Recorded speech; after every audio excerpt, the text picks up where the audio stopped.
Mu'alaf adalah sebutan di dalam Quran yang menyebut orang-orang yang dilembutkan hatinya, kemudian mendapatkan hidayah dan kemudian menjadi muslim. Nah, belakangan ini kita menjadi familiar dengan istilah-istilah mu'alaf ini karena ini digunakan sebagai propaganda, baik secara massal atau secara perseorangan di sosial media. Dan bukan rahasia umum lagi kalau misalnya ada kata-kata mu'alaf di dalamnya, maka konten-konten atau ceramah agama ini akan laku seperti kacang goreng yang didiskon juga. Viewernya langsung meledak. Kisah-kisah tentang mu'alaf maupun ceramah dari mu'alaf ini kemudian menjadi konten on demand.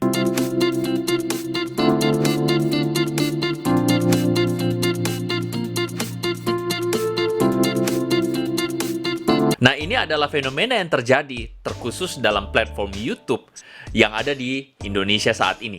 Nah, teman-teman bisa saksikan juga pembahasan mengenai fenomena seperti ini yang juga dibahas oleh rekan-rekan saya, Luis Prasetyo dan juga Albert Kurniawan. Nah, sebenarnya orang Kristen pun harusnya ya biasa aja. Kalaupun ada orang yang berkeputusan untuk menjadi mu'alaf, ya itu keputusan pribadi dia, silahkan. Lagi pula, negara menjamin kebebasan beragama. Nah, tapi masalahnya adalah nggak jarang jualan dari para mu'alaf tersebut adalah jualan-jualan yang ngawur, yang tidak bertanggung jawab. Bukannya membahas agama yang baru dipeluknya, tetapi malah lebih sibuk mengurusin pokok ajaran agama lamanya. Sederhananya adalah orang-orang seperti ini menjelekkan agama lamanya dengan data-data yang ngawur, logika yang jungkir balik, dan juga kesaksian yang bohong. Dan ini adalah masalah besar. Nah, sebenarnya ini pun jadi keresahan dari sebagian kaum muslim, terutama kaum intelektualnya yang melihat fenomena mu'alaf ini yang rata-rata masih awam agama, tapi lebih dipuja-puja dibandingkan ulama-ulama yang lebih banyak belajar Islam. Ibarat kata ini adalah satu fenomena yang meresahkan kedua belah pihak, karena ceramah-ceramah yang isinya menjelekkan agama-agama yang lama ini lebih disukai ketimbang ceramah yang membahas tentang kebaikan Islam sendiri. Kalau kata Syafiq Hasim, awam seperti Felix Xiao dipuja, tetapi ulama seperti Quraisy Shihab dihina. Nah, karena itulah gue tertarik membahas di dalam video ini untuk membahas fenomena yang terjadi ini dan menolong kita yang Kristen untuk memahami pola-pola pansos yang mereka lakukan. Kita mesti memahami bahwa mereka memang harus melakukan cara-cara yang seperti itu supaya mereka terkenal. Mereka harus melakukan narasi-narasi yang ngawur seperti itu supaya jualan mereka itu laku. Nah, cuman masalahnya adalah narasi-narasi yang tidak bertanggung jawab seperti itu membingungkan banyak orang, dan juga sebagian diantaranya adalah orang Kristen sendiri. Sehingga video seperti ini bertujuan untuk melawan segala narasi dusta yang sengaja dilancarkan oleh orang-orang seperti ini. Sehingga di akhir dari video ini, kita bisa mengambil kesimpulan, kehadiran orang-orang seperti ini dengan model pansos seperti ini membanggakan bagi Islamkah atau memalukan bagi Islam? Nah, sekali lagi tentu ada para mu'alaf yang menjadi muslim karena memang didorong oleh keputusan pribadinya dan bukan didorong motivasi untuk pansos. Sehingga ketika gue membahas para ustadz mu'alaf di dalam video ini tidak bermaksud untuk menggeneralisir seluruh ustadz mu'alaf yang ada. So, tanpa panjang lebar, gue akan mengemukakan 4 kesamaan pola yang dipakai oleh para ustadz mu'alaf ini untuk pansos, dari cara barbar sampai cara yang nggak intelek. Yuk kita saksikan. Nah, ibarat sales lagi jualan produk, kesan pertama itu harusnya menggoda. Jadi mereka harus ngiklan yang memikat orang dengan cara mengarang latar belakang cerita yang bombastis. Mulai dari kisah mantan pendeta, mantan pastor, mantan biarawati, mantan misionaris, sampai mantan lulusan S3 Vatikan. Nah, mungkin ada pertanyaan, kenapa saya memilih Islam? Kemana belajarnya? Di Vatikan, di Roma, Italia sana. 40 para kader yang sudah dipersiapkan ini tidak saling diketemukan dan tidak saling dikenalkan. Karena ketika nanti dari 40 orang ini ada yang mengkhianat seperti saya akan memboncorkan rahasia yang 39 itu masuk di tengah Islam. Saya belajar itu hanya memang kebencian saya terhadap Islam. Wallah, demi Allah. Ayah saya itu masukkan saya dalam seminari, harapannya saya harus jadi uskup. Itu harapannya. Ini bapak saya ini rektor dia di Sekolah Tinggi Teologi, di mana saya menamatkan keteologian saya. Dia menciptakan pastor uskup-uskup itu. Ayah saya Katolik, ibu saya Protestan. Ibu saya juga seorang aktivis di gereja. Dr. Anda Marcella Ola ini adalah pendeta di kalangan Protestan sampai sekarang. Dulu waktu saya masih pendeta, saya dulu rektor di UKI Papua, Sekolah Tinggi Teologi Calvinis Ebenezer. Saya yang mempendetakan pendeta dan ini dokumen saya rektor. Saya yang mendirikan Universitas Kristen Papua. Itu dengan support dana dari Stuttgart, Jerman. Orang keluarga saya kaget. Kok bisa masuk Islam? Tunggu kamu bikin malu keluarga. Kami di Manado malu gara-gara kau masuk Islam. Dulu yang mengambil gelar doktor teologi yang diwisuda di Boston Amerika ini dari Indonesia ini hanya 3 orang.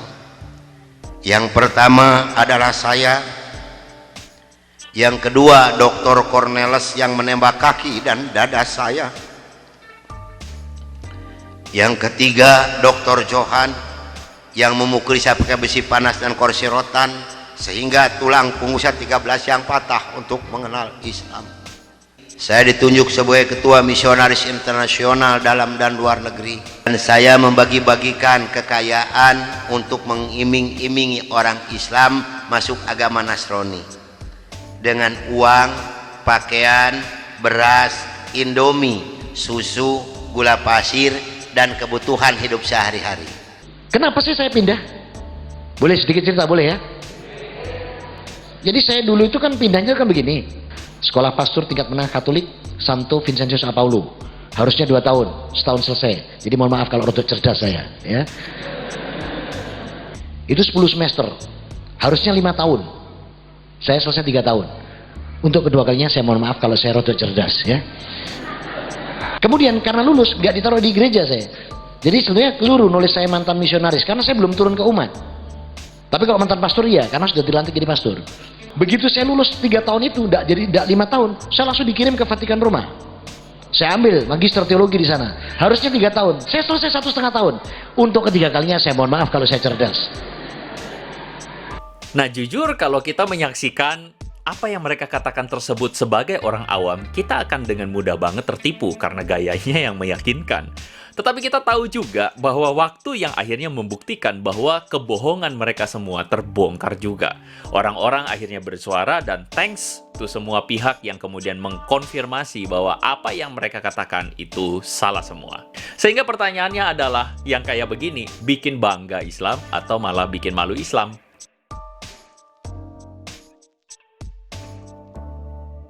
Nah, dalam jualan, mereka juga harus pakai bumbu yang nikmat.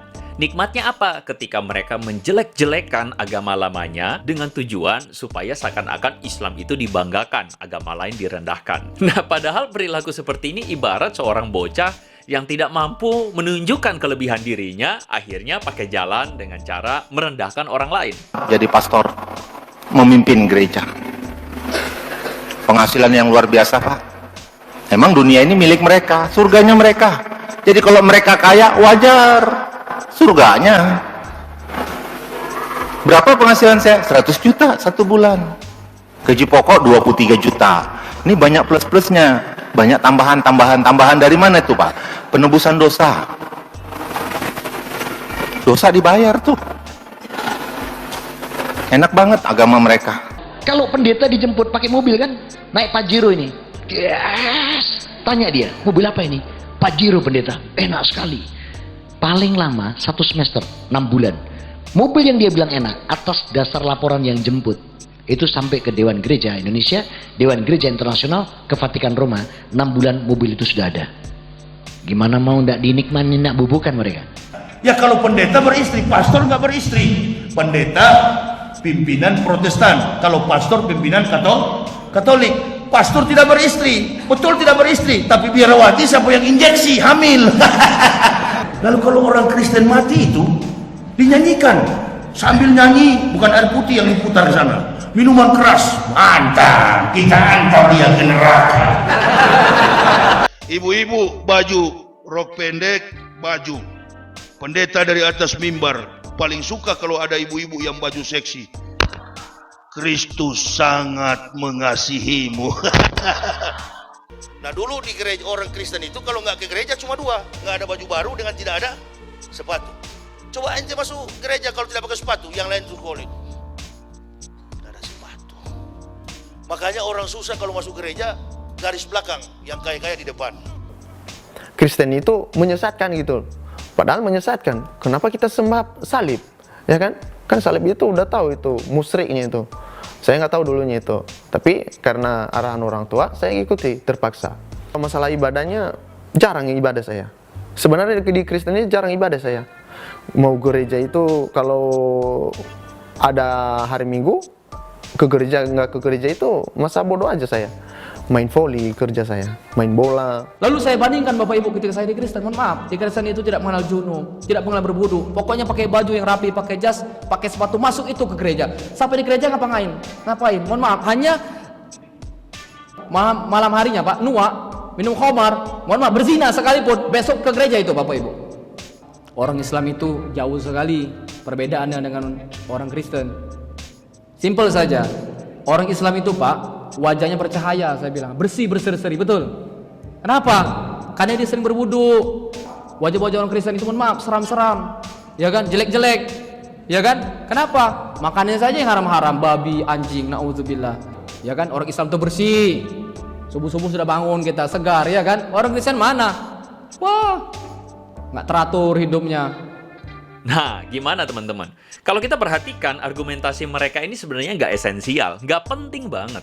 Mereka menunjukkan kejelekan perilaku dari para penganut agamanya terdahulu. Kita tahu betul salah benarnya sebuah agama itu terletak pada doktrinnya, bukan pada perilaku penganut agamanya. Padahal kalau kita mau balikin argumentasinya, bagaimana dengan para pelaku penganut agamanya yang sekarang? Dan jika kita tanya kepada orang-orang kafir, kenapa kalian mencuri? Pasti jawabannya tidak lain tidak bukan, umat Kristen membutuhkannya. Sama seperti yang Yesus ajarkan. Di negara yang mayoritas muslim ini, fenomena klasik yang cukup ironi adalah seringnya kita mendengar orang yang kehilangan sandal di masjid. Bener nggak? Betul nggak? Sehingga pertanyaannya sekali lagi, ini membanggakan Islam atau malah memalukan?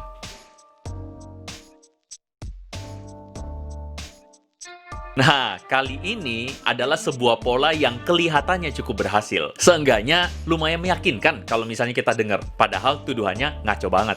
Ada menjawab, perempuan yang kau berikan untuk menemani saya, dia yang telah memberikan buah itu kepada saya, lalu saya makan.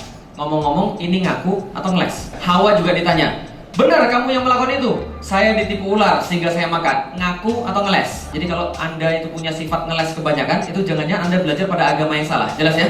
Karena sifat ngeles itu tidak pernah diajarkan di dalam agama kita, tapi diajarkan dalam agama mereka. Paulus inilah yang mengklaim dirinya sebagai penerus Nabi Isa alaihissalam, padahal dia yang banyak mengubah ajaran Nabi Isa. Paulus itu siapa? Kejar terus. Murid Yesus bukan. Dia kan akhirnya dia ngaku Yesus bukan apa? Paulus bukan murid Yesus. Nanti kita kasih ayat mantan-mantan penjahat, pembunuh, pembohong dan sebagainya. Sangat hitam sekali. Oleh karena itu ayat itu sangat lemah sekali. Itu dirubah pasalnya, pasal-pasal itu atau ayat-ayat Alkitabnya itu. Seperti jangan memakan yang tidak halal, yaitu babi. Kenapa makan babi? Al-Quran bisa dihafal, ya kan? Kemudian dibaca dengan suara yang merdu, bisa menggugah hati. Betul Bapak Ibu? Bahkan bisa menangis kita dibuatnya. Allahu Akbar. Seperti imam tadi mengimami kita dengan bacaan yang merdu, Allahu Akbar. Padahal kita nggak paham artinya. Nangis kita. Tapi kitab suci, saya dulu Bapak Ibu, Injil atau Alkitab, enggak. Ayatnya saja membingungkan. Mana bisa dibaca-baca dengan lantunan-lantunan yang merdu? Nggak bisa. Kenapa? Karena tulisan karangan manusia dengan bahasa Indonesia. Bible bukan kalam Allah sebab dia bagi konsep Tuhan yang salah. Saya tak pernah dengar perkara-perkara sedemikian dalam hidup saya walaupun saya dalam Kristian 13 tahun. Saya baru yakin, baru jelas bahawa Bible ni bukan kalam Allah. Bukan. Sekarang ni dalam agama Kristian, Isa alaihissalam mati disalib tak? Mati disalib. Maksudnya anak mati disalib. Bapa mati tak? Hidup sama sekali tak mati. Maka anak menyerupai bapa tak? So macam mana kamu boleh kata Isa alaihissalam itu anak Allah? Anak manusia loh, bukan anak Tuhan. Dia kalau ngomong anak manusia, karena Maryam itu manusia. Makanya Yesus kalau ngomong anak manusia, dirinya itu anak manusia, bukan anak Tuhan. Dia ngomong anak Tuhan kan Paulus. Paulus itu yang buat agama Kristen. Mustahil Tuhan minta tolong. Sedangkan dalam iman Kristen Bapak Ibu, para pendeta, para zaman semua yang tahu itu, ya. Ketika Yesus mati di kayu salib, Pak, untuk menebus dosa manusia, dia berteriak-teriak, apa katanya? Eli, Eli lama sabatani. Tuhanku, Tuhanku, tolong aku. Kenapa kau meninggalkan aku? Memangnya ada Tuhan minta tolong? Jujur, melalui pola yang seperti ini, ada sebagian orang Kristen yang akhirnya dibingungkan, ya. Membuat orang-orang Kristen akhirnya mempertanyakan kembali kebenaran agamanya. Dan beberapa di antaranya kita mesti akui akhirnya beralih ke agama seberang karena mereka pakai jurus-jurus seperti ini. Tetapi orang Kristen yang sungguh-sungguh belajar akan ajaran Kristen, kebenarannya, maka ketawa aja kalau ngeliat argumentasi ini. Nah, karena itulah kenapa gue banyak membahas hal-hal seperti ini. Karena gue ingin menunjukkan bahwa argumentasi yang mereka tunjukkan itu ngelantur. Nah, teman-teman bisa saksikan juga beberapa video gue melalui playlist Apologetika.